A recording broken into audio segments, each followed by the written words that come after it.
Nagsimula ang lahat sa eskwela, nagsama-samang 12 sa kalokohan at sa tuksuhan, hindi maawat sa isa't isa.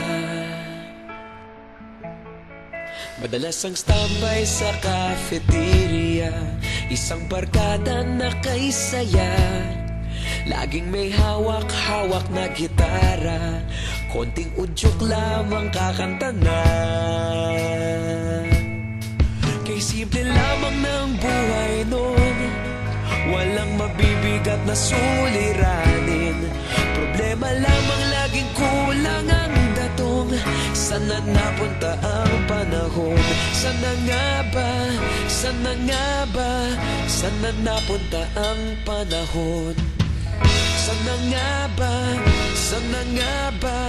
Sana napunta ang panahon? Sa unang ligaw kayo'y magkasama, magkasabwat sa pambobola. Walang sikreto kayong tinatago, okay sarap ng samahang barkada. Nagkawatakan na sa kolehiyo, kanya-kanya na ang nilakaran. Kahit minsan na lang kung magkita, pagkakaibigay hindi nawala. At kung saan na napadpad ang ilan, sa dating eskwela meron din naiwan. Meron pa ng mga ilang nawala na lang, nakakamiss ang dating samahan. Sana nga ba? Sana nga ba? Sana nga bang barkada ngayon? Sana nga ba? Sana nga ba?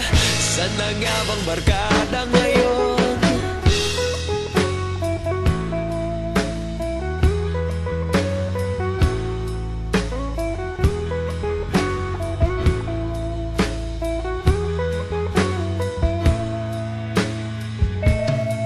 Ilang taon din ang nakalipas, wala pa sa aming tatay na nagsusumikap upang yumaman at guminhawang kinabukasan.